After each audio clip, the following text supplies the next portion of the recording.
Aapki ಅದಾಲತ್ನಲ್ಲಿ rap star ಬಾದ್ಶಾ ಮೇಲೆ ಮುಂದಿನ ಆರೋಪ ಇವರು ಯಾವಾಗ್ಲೂ ಡ್ರಾಮಾ ಮಾಡ್ತಿರ್ತಾರೆ ಅಂತ.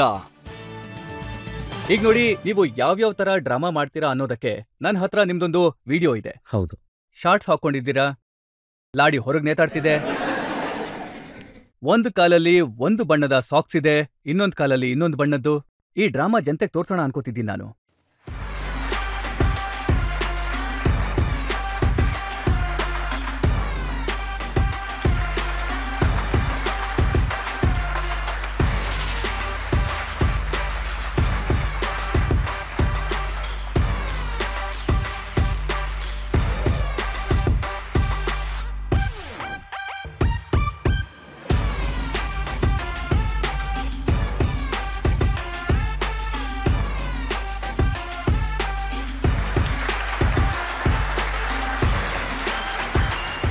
ಹಾಡ್ ಚೆನ್ನಾಗಿತ್ತು, ಲಾಡಿ ಆಗ್ಬೇಕಾಗಿತ್ತು.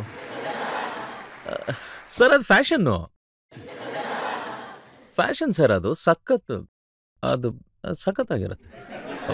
ಅಂದ್ರೆ ನನಗಂತೂ ಇಷ್ಟ ಆಗುತ್ತೆ ಸರ್. ಆ ಸರ್ ಅಲ್ಲಿ ಕೂತಿದ್ರಲ್ಲ, ಅವ್ರನ್ನ ಕೇಳಿಬೇಕಾದ್ರೆ ಫ್ಯಾಷನ್ ಅಲ್ವಾ? ಅಲ್ಲ, ಇವರೆಲ್ರೂ ಅವರಂತೂ ಫ್ಯಾಷನ್ ಮಾಸ್ಟರ್ ಬಿಡಿ. ಹೌದೌದು. ಸೊ ಸುನಿಲ್ ಸೇಠಿ, ನೀವೇ ಹೇಳ್ಬಿಡಿ, ಈ ಲಾಡಿ ನೇತಾಡೋದೇನ್ ಫ್ಯಾಷನಾ? ಬಾದ್ಶಾ ಏನ್ ಮಾಡ್ತಾರೋ ಅದೇ ಫ್ಯಾಷನ್.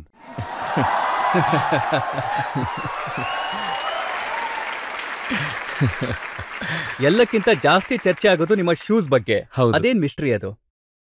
ಯಾವ ಮಿಸ್ಟ್ರಿನಲ್ಲ ಸರ್, ಶೂಸ್. ಚಿಕ್ಕ ವಯಸ್ಸಲ್ಲಿ ಹೊಡ್ಸ್ಕೋತಿದ್ವಿ, ಕೊಂಡ್ಕೋತಿದ್ವಿ. ತುಂಬಾ ಚಪ್ಪಲಿ ಕೊಂಡ್ಕೋತಿರಲ್ಲ? ತುಂಬಾ ಏಟು ತಿಂದಿದ್ದೀವಲ್ಲ ಸರ್. ಚೆನ್ನಾಗಿ ಹೇಳಿದ್ರು. ನನ್ ಪ್ರಶ್ನೆ ಏನಂದ್ರೆ, ಲ್ಯಾಂಬೋರ್ಗಿನಿ ಕಾರ್ ಅಂತೂ ತಗೊಂಡ್ರಿ. ಹೌದು. ಆದ್ರೆ ನಿಮ್ಗೆ ಆ ಕಾರ್ ಕೀ ತೆಗಿಯಕ್ಕಾಗ್ಲಿಲ್ವಲ್ಲ, ಯಾಕೆ ಹಾಗೆ? ನನಗದ್ರ ಫಸ್ಟ್ ಗೇರ್ ಹೇಗೆ ಹಾಕ್ತಾರೋ ಗೊತ್ತಿರಲಿಲ್ಲ. ಅದು ಪೆಡಲ್ ಶಿಫ್ಟಿಂದ ಫಸ್ಟ್ ಗೇರ್ ಆಗುತ್ತೆ, ಅದು ನನಗೆ ಗೊತ್ತಿರಲಿಲ್ಲ. ಯಾರಂದಿದ್ದು ಗೇರೇ ಇರಲ್ಲ ಅಂತ? ಮಗನೇ ಓಡಿಸಿದೆ ಯಾವಾಗಾದ್ರೂ?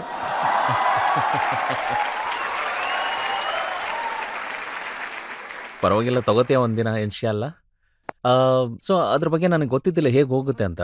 ಸೊ ನಾನು ಕೂತೆ ಹುಡುಕ್ತಾ ಇದ್ದೀನಿ ಗೇರು. ಆಮೇಲೆ ನಾನು ಯೂಟ್ಯೂಬಲ್ಲಿ ಹುಡ್ಕೋಕೆ ಶುರು ಮಾಡಿದೆ ಹೇಗೆ ಓಡಿಸೋದಂತ. ಹಿಂದೆ ದೊಡ್ಡ ಜಾಮ್ ಆಗೇ ಬಿಡ್ತು. ಆಮೇಲೆ ನನಗೆ ಗೊತ್ತಾಯ್ತು ಅದು ಪೆಡಲ್ ಶಿಫ್ಟಿಂದ ಆಗುತ್ತೆ ಅಂತ. ಆಮೇಲೆ ರೈಟ್ ಹ್ಯಾಂಡಿಂದ ಎರಡು ಕೈಯಲ್ಲಿ ಬಂದ್ಬಿಡ್ತು. ಸೊ ಹಾಗೆ ಓಡುತ್ತಂಥದ್ದು ನನಗೆ ಗೊತ್ತಿರಲಿಲ್ಲ ಸರ್. ಈ ಮಾತು ನಿಜನಾ? ಫಿಲ್ಮಲ್ಲೂ ನಿಮಗೆ ತುಂಬಾ ಒಳ್ಳೊಳ್ಳೆ ರೋಲ್ಸ್ಗೆ ಆಫರ್ ಬಂದಿತ್ತು, ಲವ್ ಸ್ಟೋರೀಸಲ್ಲೂ ರೋಲ್ಗೆ ಆಫರ್ ಬಂದಿತ್ತಂತೆ. ಅಂತೂ ಅಲ್ಲ ಸರ್, ರೋಲ್ ಆಫರ್ಸ್ ಬಂದಿದ್ವು. ಯಾಕೆ ಬೇಡ ಅನ್ಬಿಟ್ರಿ? ಲಸ್ಟ್ ಸ್ಟೋರೀಸ್ ನೋಡಿದ್ದೀರಾ ನೀವು? ವಿಕ್ಕಿ ಕೌಶಲ್ ರೋಲ್ ನೋಡಿದ್ದೀರಾ? ಸೊ ವಿಕ್ಕಿ ಕೌಶಲ್ ಮಾಡಿರೋ ರೋಲ್ ಆಫರ್ ಆಯಿತು. ಕರಣ್ ಅವರು ನನಗೆ ರೋಲ್ ಎಕ್ಸ್ಪ್ಲೇನ್ ಮಾಡ್ತಾ ಇದ್ರು. ನಾನಂತೆ ಸರ್, ನಾನು ಈ ರೋಲ್ ಯಾಕೆ ಮಾಡಲಿ ಅಂತ. ಅಂದರೆ ಸ್ವಲ್ಪ ಗಂಡಸ್ತನದ ವಿರುದ್ಧ ರೋಲ್ ಇತ್ತು, ಅದೆಲ್ಲ ಯಾಕೆ ಅಂತ ನಾನು ಆ ಥರ ಮೈಂಡ್ ಸೆಟ್ ಇತ್ತು. ಸೊ ನಾನು ರಿಜೆಕ್ಟ್, ಅದು ನಾನು ಏನು ಮಾಡಿಲ್ಲ. ಬಟ್ ಅದಾದಮೇಲೆ ಗುಡ್ ನ್ಯೂಸಲ್ಲಿ ದಿಲ್ಜಿತ್ ರೋಲ್ ಆಫರ್ ಬಂತು ನನಗೆ.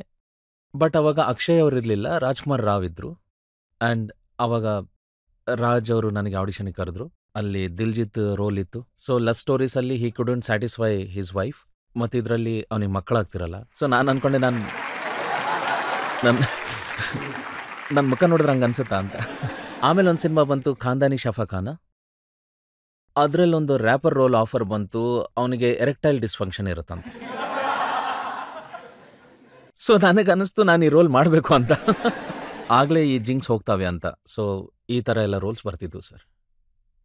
ಏನೋ ಒಂದು ಕಾರಣ ಇರಬೇಕಲ್ಲ ಇಂಥ ರೋಲ್ ಸಿಗಬೇಕು ಅಂತಂದ್ರೆ. ಐ ಡೋಂಟ್ ನೋ, ಗೊತ್ತಿಲ್ಲ ಸರ್. ಏನೋ ಆ ಜನರಿಗೆ ಹಂಗೆ ಅನ್ಸುತ್ತೆ, ಏನೋ ಗೊತ್ತಿಲ್ಲ, ನನಗಂತೂ ಗೊತ್ತಿಲ್ಲ ಸರ್. ಸರ್, ನಿಮ್ದೊಂದು ಹಾಡಿದೆ ಹಾರ್ಟ್ಲೆಸ್. ಅದ್ರ ಇನ್ಸ್ಪಿರೇಷನ್ ಎಲ್ಲಿಂದ ಬಂತು ನಿಮ್ಗೆ? That's a very very very nice song. Heartless ಅಂದರೆ ಅದು ನನ್ನ ಗರ್ಲ್ ಫ್ರೆಂಡ್ ಇದ್ಲು ಕಾಲೇಜಲ್ಲಿ. ಸೊ ನಾನು ಅವಾಗ ಸ್ಟ್ರಗಲ್ ಮಾಡ್ತಿದ್ದೆ ತುಂಬ. ನಾನು ಚಂಡೀಗಢಲ್ಲಿದ್ದೆ, ನಾನು ದಿಲ್ಲಿಗೆ ಹೋಗಿ ಬರಬೇಕಾಗ್ತಿತ್ತು. ನಾವು ತುಂಬ ಟೈಮ್ ಸ್ಪೆಂಡ್ ಮಾಡೋಕ್ಕಾಗ್ತಿರ್ಲಿಲ್ಲ ಜೊತೆಲಿ. ಸೊ ನಾನು ಅವಳಿಗೋಸ್ಕರ ಬರ್ದಿದ್ದದು. ನನಗೆ ಗೊತ್ತು, मेरा चेहरा तेरे दिल का सुकून है, तू भी मेरी इन रगों में बहता खून है, कहने को दूर है दिल के करीब है, पैसे का नशा भी जाने जाना एक जुनून है, तुझे कैसे मैं बताऊं तू कितनी मासूम है. ಇನ್ನೋಸೆಂಟ್ ಇರಲಿಲ್ಲ ಅವಳು.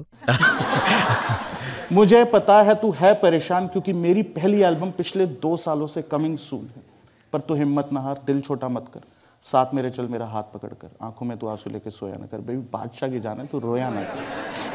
ಅವಳು ಇದನ್ನ ಅರ್ಥ ಮಾಡ್ಕೊಂಡಿದ್ರೆ ಎಲ್ಲೋ ಇರ್ತಿದ್ಲು. ನಿಮ್ಮ ಹಾಡಂತೂ ಎಲ್ಲಾರು ಕೇಳ್ತಾರೆ. ನಿಮ್ಗೆ ಯಾವ ಹಾಡ್ ಇಷ್ಟ ಆಗತ್ತೆ? ಯಾವ್ದಾದ್ರೂ ಒಂದ್ ಹಾಡ್ ಹೇಳಿ. ನನಗೆ ಇತ್ತೀಚೆಗೆ ಕಿಂಗ್ ಸಾಂಗ್ಸ್ ಇಷ್ಟ ಆಗುತ್ತೆ. ಒಂದ್ ಹಾಡ್ ಹೇಳಿ ಪ್ಲೀಸ್. ನಾನು ಅವ್ರ ಸಾಂಗ್ ಎಲ್ಲಿ ಪ್ಲೀಸ್ ಸರ್. ಹಾಡ್ಬಿಡಪ್ಪ ನೀನೆ.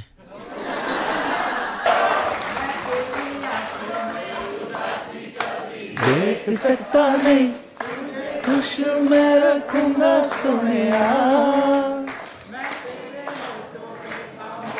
कभी देख सकता नहीं सोनिया तेरे दिल से ना कभी खेलूंगा सारे राज अपने दे दूंगा मेरी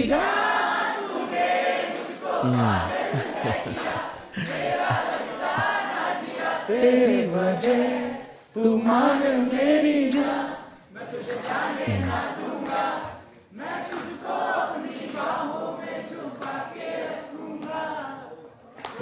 ತುಂಬಾ ಚೆನ್ನಾಗಿ ಹಾಡಿದ್ರಿ, ತುಂಬಾ ಚೆನ್ನಾಗಿತ್ತು. ನನ್ನ ಪ್ರಶ್ನೆ ಏನು ಅಂದ್ರೆ, ನಾನು ಕೇಳ್ಪಟ್ಟಿದ್ದೀನಿ ನೀವು ಹಾಲಿವುಡ್ ಆರ್ಟಿಸ್ಟ್ ಜೊತೆ ಹಾಡು ಹೇಳಿದ್ದೀರಾ. ನೀವು ಬೇರೆ ಹಾಲಿವುಡ್ ಆರ್ಟಿಸ್ಟ್ ಜೊತೆ ಕೊಲಾಬ್ರೇಟ್ ಮಾಡೋ ಪ್ಲಾನ್ ಏನಾದರೂ ಇದೆಯಾ? ಯಾರ ಅದೃಷ್ಟ ಹೇಗಿರುತ್ತೋ ಯಾರಿಗೂ. ಬಾಚಾ ಸರ್ಗೆ ಒಂದ್ ಸಣ್ಣ ರಿಕ್ವೆಸ್ಟ್. ಅವ್ರದ್ದು ಎಷ್ಟೊಂದೆಲ್ಲ ಹಾಡ್ಗಳಿದೆ, ಫೇಮಸ್ ಹಾಡ್ಗಳಿದೆ. ಅದ್ರಲ್ಲಿ ಯಾವ್ದಾದ್ರೂ ಒಂದ್ ಹಾಡ್ಗೆ ಅವರು ಡ್ಯಾನ್ಸ್ ಸ್ಟೆಪ್ ಹಾಕಿ ತೋರ್ಸಿದ್ರು ಅಂದ್ರೆ like that could be great for us. ನಮ್ಮ ಹತ್ರ ಟ್ರ್ಯಾಕ್ ರೆಡಿ ಇದೆ.